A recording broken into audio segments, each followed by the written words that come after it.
আসসালামু আলাইকুম বন্ধুরা, সবাই কেমন আছেন? আশা করি আপনারা সবাই অনেক অনেক ভালো আছেন। আজকের নতুন একটি ভিডিওতে আমি আপনাদেরকে স্বাগত জানাচ্ছি।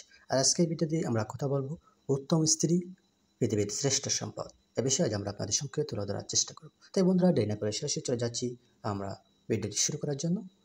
তো দেখুন বন্ধুরা, স্বামী তার স্ত্রীকে বলল, তুমি বোরকা ছাড়া আগামী রবিবার তোমার খালাতো বোনের বিয়েতে যেতে চাচ্ছ?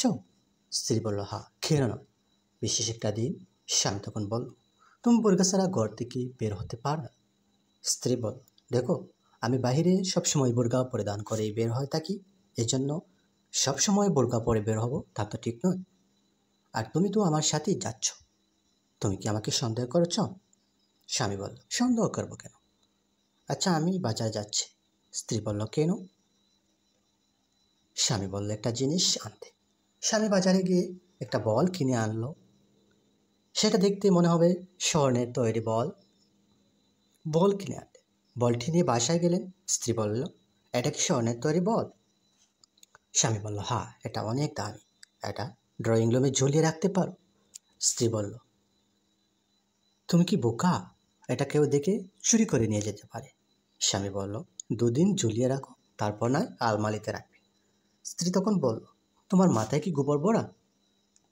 যখন কেউ জেনে যাবে আমাদের ঘরে স্বর্ণের ভলা আছে, তখন সে নিশ্চয়ই অন্যকে বলে দিবে, এবং এরপর তারা সকলে মিলে ডাকাতি করতে চলে আসতে পারে।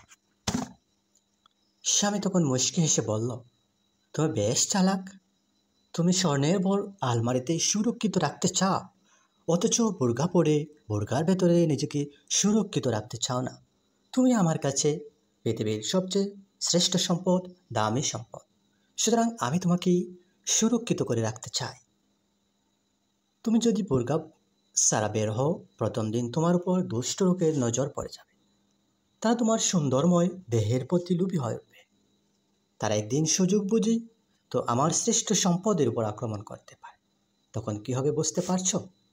স্ত্রী তখন বলল, সত্যি কি আমি তোমার কাছে পৃথিবীর সবচেয়ে শ্রেষ্ঠ সম্পদ?